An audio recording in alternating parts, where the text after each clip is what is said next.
Well, if you're watching this video, then you weren't entirely put off by the grueling day one, and you've come back for more for day two. Welcome back. So this is going to be an interesting day. It's going to be different to day one. It's going to be shorter than day one. You'll be happy to hear. But also it's going to be pure theory. We're going to be talking about agents and agent architecture. Almost all of the days on this entire 6 weeks program are very practical heavy. This is one of the rare days that is going to be a theory day, but it's going to be interesting. It's going to be really great. I'm going to tell you all about agentic architecture. Let's get to it. So where better place to start than with the almost obligatory, what is an agent kind of question? And the interesting thing is that there's not actually a great answer to that. Agentic AI is one of these things that's been super hyped and generated a lot of excitement, and people are using the term to mean a lot of different things. And in fact, there was a meme going around last year about how agentic AI could mean almost anything. But having said that, typically there is one simple definition. And actually the definition that I'm pulling has come from Hugging Face, their small agents project, where they give a really nice, crisp, simple definition. And they say AI agents are programs where LLM outputs control the workflow. So basically, one output from LLM is able to decide what tasks are carried out in what sequence. So that is a good, crisp definition. It's something for you to keep in mind, and it applies in some situations and not in others. More generally, though, you will find that there are different hallmarks of what makes something an AI solution. And people will often use the term agentic AI or agents if any one of these 5 hallmarks are met. So first of all, sometimes any solution that involves multiple LLM calls could be called agentic AI. And, a bit like the one that we just built in day one, that could be called agentic AI.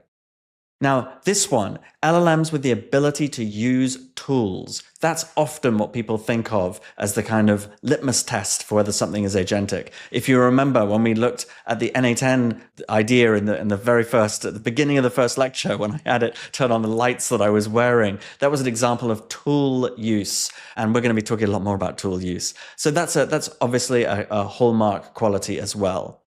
Another is when you have an environment set up which allows different LLMs to send information to each other, a kind of coordination, orchestration environment.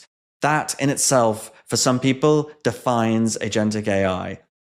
Sometimes it's when you have a planner, some process that's able to coordinate activities, and that itself is an LLM. That is, and that's quite similar to the text in blue, that for some people is the hallmark of agentic AI. But for some people, for a lot of people, there's this word autonomy, and that really captures the essence of agentic AI. And this word is saying that we are giving some ability to an LLM to control what order things happen in or what happens, to sort of choose its own adventure in some way. And giving it that autonomy, giving it, if you will, that agency, is one of the ways to define agentic AI.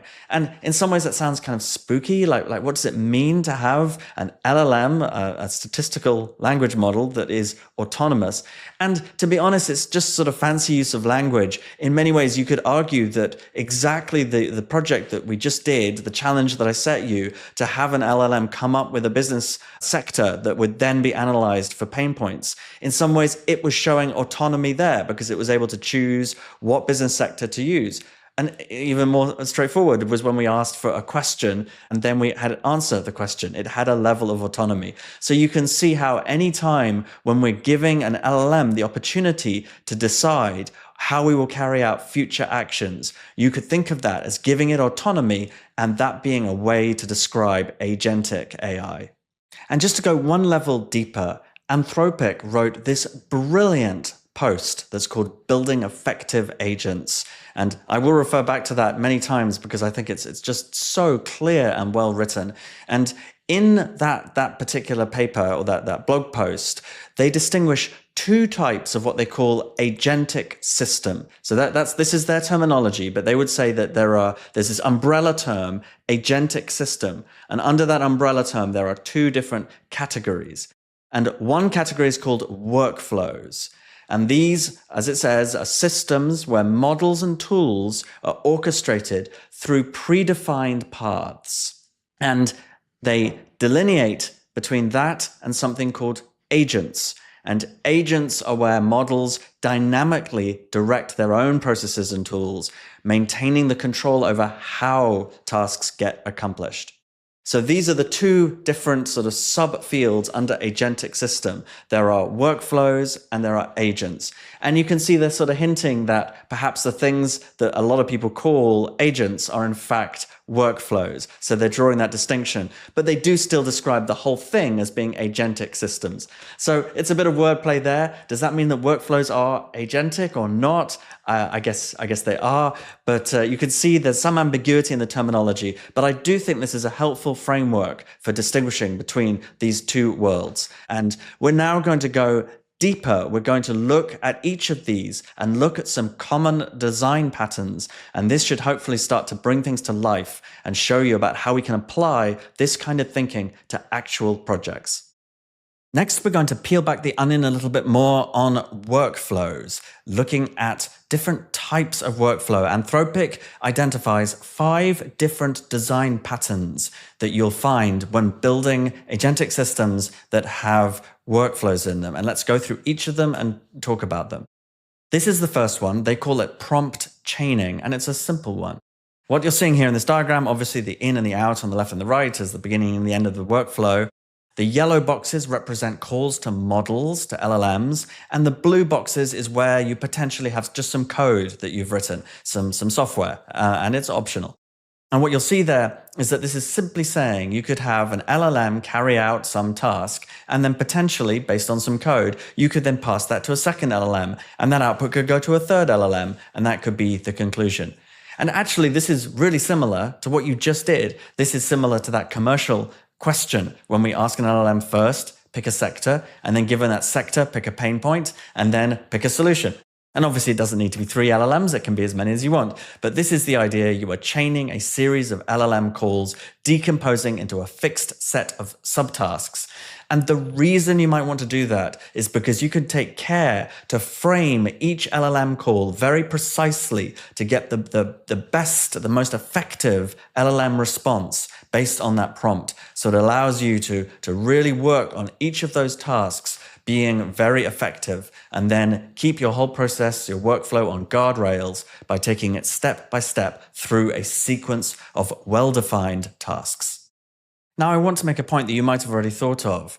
Whilst Anthropic is quite clear to define this as a workflow and not an agent pattern, it is perfectly possible for prompt chaining workflow like this to be giving the LLM some discretion on what activities happen. Because just as we did in our example, the first call to the LLM might come up with a topic, and it's that topic that gets worked on by LLMs 2 and 3. So in some ways, the way that Anthropic distinguishes between workflows and agents, it's a little bit artificial. There is definitely a blurred line between them. It's perfectly possible for there to be an element of autonomy about a workflow pattern like this. Onwards, the second design pattern is called routing, and this is where an input comes in and an LLM has the task of deciding which of multiple possible models are selected to carry out this function. And the idea is that you might have specialist models. In here, they're shown by LLM 1, 2, and 3, and they're each good at different tasks. And the router's job is to classify the task, understand which of the specialists will be best equipped to tackle this task. And it allows for, as I say here, separation of concerns, for being able to have different LLMs that have different levels of expertise and have an LLM decide how to route to those experts. So this is a powerful model. It's very common, and it's something which, again, I would argue it's a bit artificial to say that there's no autonomy here, because clearly that router is able to make some decisions, albeit on guardrails. Again, it still has to follow a given workflow. And on to the third design pattern, parallelization. which is, at first blush might look quite similar to what we just talked about. There is a lot in common with these design patterns. But the idea here is that you have, remember the blue boxes represent code, our code, not an LLM. So we write some code that takes a task and breaks it down into multiple pieces that should all run in parallel. So in the previous design pattern, it was an LLM doing the routing, and it was one of these three experts that was given the task. In this design pattern, it's code, it's, let's say, Python code that's deciding what to do, how to coordinate, and in parallel, it's being sent to three LLMs to carry out three different activities concurrently. And then there's more code, maybe it's Python code, that takes those answers and stitches them together. And actually, Anthropic makes the point that these tasks don't necessarily need to be different tasks. You could imagine a situation where you send the same task and have it be done 3 times, and you use the aggregator perhaps to take the average or something like that. So there are various situations where this might be the same thing that you're doing 3 times. It doesn't need to be different. But I think most commonly, it's when there are multiple subtasks happening concurrently. That is the parallelization, it's a hard word to say, of the design patterns. Okay, and now this one, orchestrator worker. This is when a difficult, challenging task is broken down and recombined. And you might be thinking, hang on, isn't that just what we just did? I just flicked between them. Don't these two slides, these two design patterns are really similar? Well, you'll notice a subtle color change along with a change in terminology.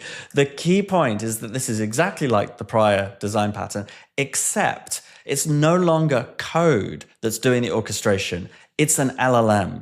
So you are using a model to break down a complex task into smaller steps. And then you are using a model to combine the results. And so this is a much more dynamic kind of system where the orchestrator can choose how to divvy up the task.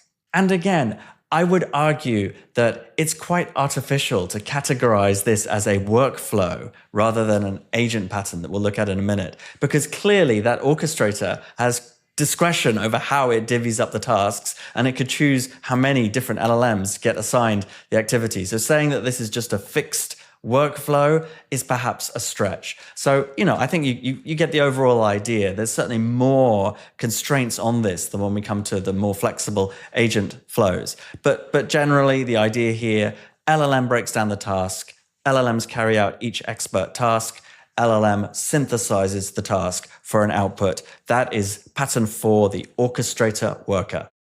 And now onto pattern 5, the final workflow pattern, and the one that I use most commonly. This is one that I come against all the time. And it's called an evaluator optimizer by Anthropic. I tend to call them just evaluators or validation agents. You hear that a lot. But the idea is, it's very simple. You have an LLM that's doing your job. Let's call it the LLM generator. It's doing something and it comes up with a solution shown in this white arrow here. And you have a second LLM that's playing the role of evaluator. It's there to check the work of the first LLM, and it's given any extra information, any context, everything to arm itself to not be trying to generate content, but check the work of a prior LLM. And based on that, it can choose to either accept or reject the work. If it accepts it, then that's it, goes to the output. If it rejects it, it should come up with a reason, and the rejection and the reason goes back to the LLM generator, and that can then choose to come up with another solution, which comes back here.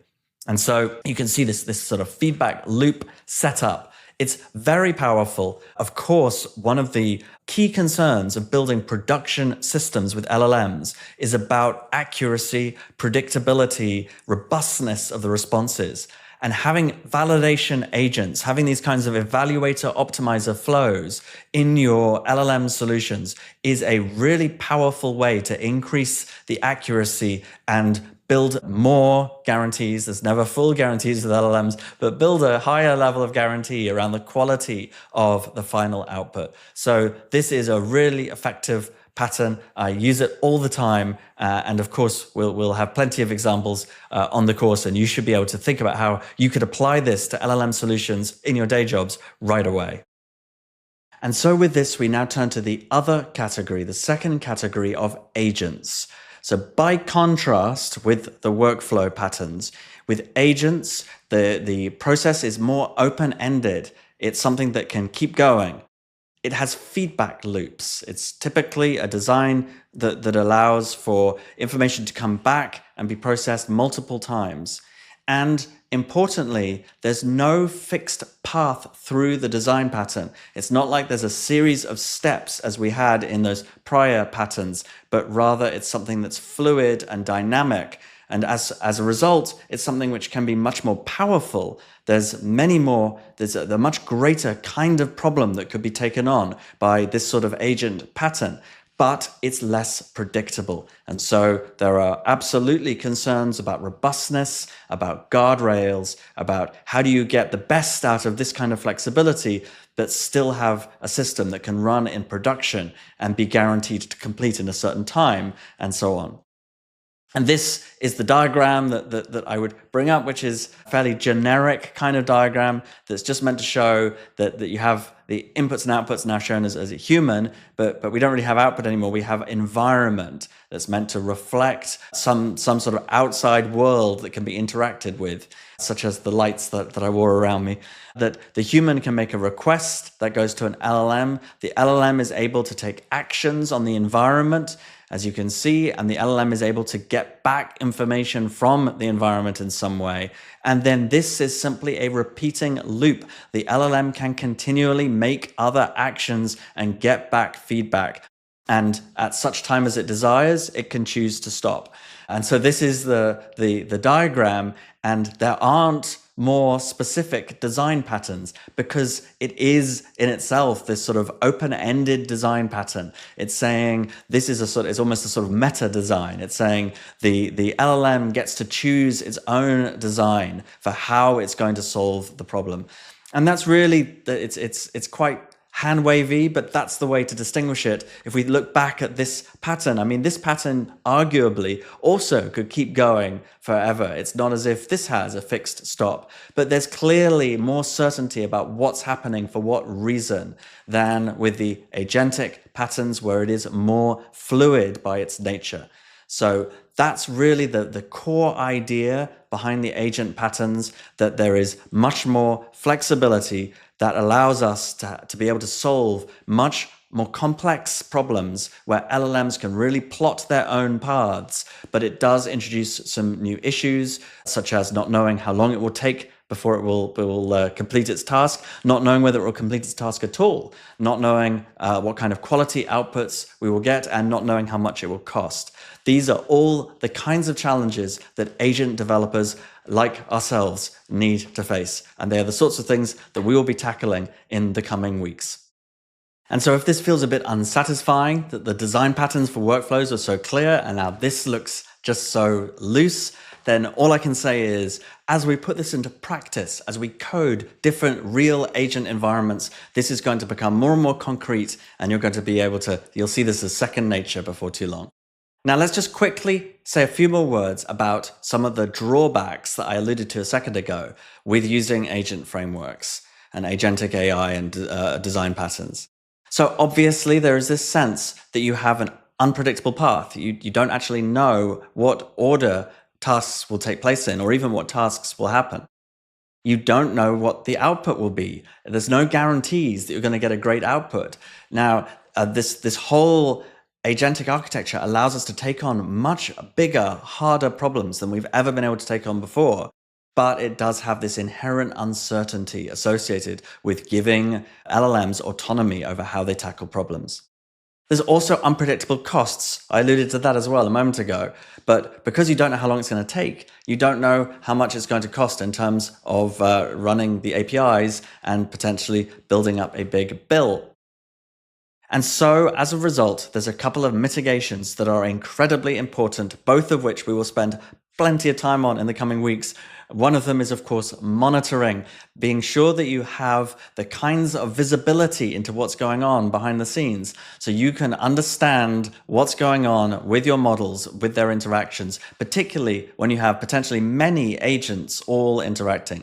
And we're going to see that with OpenAI SDK. We're going to see the trace, the ability to watch different agents interacting. When we look at LangGraph, we're going to see LangSmith, their tooling. So we're going to see a lot of the ways that you can have this visibility into what is going on under the hood in your agent systems. And then guardrails. Guardrails is the name for the kinds of protections that you can write in software that makes sure that your models are doing what they should be doing, or that they're not sort of leaving some constraints, some rails that you put in place. And in fact, that quote that I put here comes straight from the OpenAI Agents SDK, which has a ton of functionality dedicated to guardrails, and they say that it ensures they behave safely, consistently, and within the boundaries that you wish. And so we will be building those guardrails ourselves in week 2. And with that, that does actually conclude the day 2 lectures. As I promised you, it was shorter than day 1, and I hope you didn't mind that we covered a lot of theory. It's really interesting stuff, these agentic design patterns. I hope now you've got some clarity on what agents are, and that there is ambiguity on this, but ways that you can talk about it and think about what it means to be autonomous and what it means to be able to plot your own path. Let an LLM decide the path that things will take. And so with that, congratulations on completing day 2. In day 3, we're going to talk about orchestrating LLMs. It's going to be more coding, more hands-on, which will be fun. We're going to build with a lot of APIs and get ready for that. And after that, we're going to move on to tools. So I will see you next time.